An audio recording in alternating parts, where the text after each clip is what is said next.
हरे कृष्णा राधे राधे। श्री ओम नमो भगवते वासुदेवाय। वैशाख मास महात्म 14वां अध्याय। तब राजा पूछने लगे, हे ब्राह्मण, वैशाख मास के धर्म अति सुलभ हैं और ऐसे अन्य पुण्यों को देने वाले हैं जो भगवान को प्रसन्न करते हैं और तत्काल ही धर्म, अर्थ, काम और मोक्ष को देने वाले हैं। परंतु ऐसे वेदानुकूल धर्म भी संसार में ज्ञात नहीं हैं। अनेक प्रकार के राजसी धर्म और तामसी धर्म ही इस संसार में व्याप्त हैं। इसका क्या कारण है? शुद्धदेव जी कहने लगे, हे राजन, संसार में भोगों की इच्छा करने वाले मनुष्य अधिक संख्या में हैं। इसीलिए रजोगुण और तमोगुण अधिकांश पाया जाता है। बहुत थोड़े से मनुष्य ऐसे हैं जो मोक्ष प्राप्ति के साधन करने वाले हैं। अतः वह बहुत ही कठिनता से मिलते हैं। मोक्ष धर्म क्योंकि इच्छा रहित है, इस कारण इससे लौकिक और प्रालौकिक सुख के साधन होते हैं। वैष्णवी माया से मोहित होकर मनुष्य इसको समझता ही नहीं। वैशाख मास के सब धर्म सात्विकों के लिए कहे गए हैं। इस पर मैं तुम्हें एक पुरातन इतिहास कहता हूँ। इक्ष्वाकु वंश में नरपुत्र एक महायशस्वी अक्रोधी ब्राह्मणों का मान करने वाला राजा हुआ। एक दिन वह शिकार खेलता हुआ वशिष्ठ जी के आश्रम में जा पहुंचा। वहां पर उसने देखा कि आश्रम के मार्ग में वशिष्ठ जी के शिष्यों ने कहीं प्याऊ लगा रखी है, कहीं छाया मंडप बना रखा है, कहीं बावड़ी साफ करवा रहे हैं, कहीं बैठे हुए लोगों पर पंखे से हवा कर रहे हैं, कहीं सुगंधित वस्तुएं और फल बांट रहे हैं, मध्याह्न के समय छतरी दान कर रहे हैं, सायंकाल को पीने की वस्तुएं दे रहे हैं। राजा ने उनसे पूछा, आप लोग कौन हैं और क्या कर रहे हैं?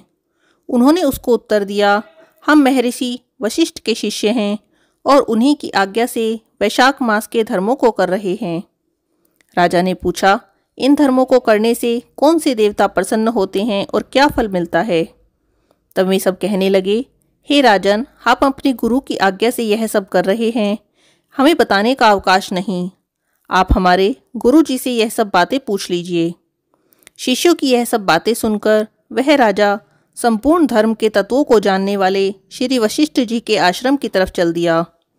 उनका आश्रम विद्या और योग का स्थान था।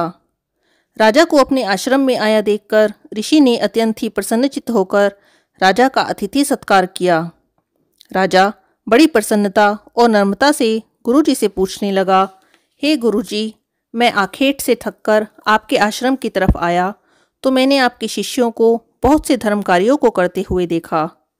इसीलिए हे महाराज, मेरे मन में बड़ी उत्कंठा उत्पन्न हो रही है कि यह सब धर्म के कार्य करने से क्या फल प्राप्त होता है।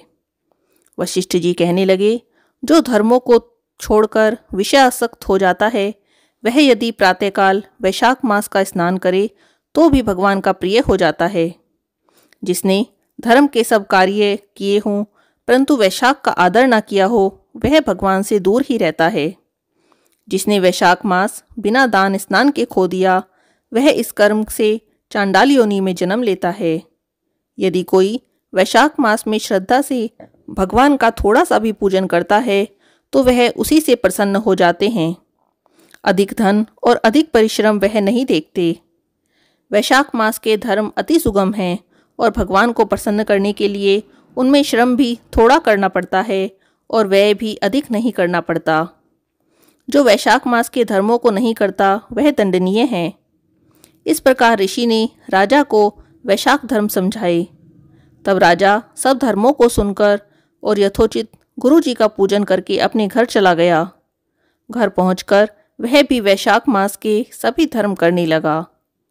वैशाख मास महात्म 14वां अध्याय समाप्त। हरे कृष्णा राधे राधे।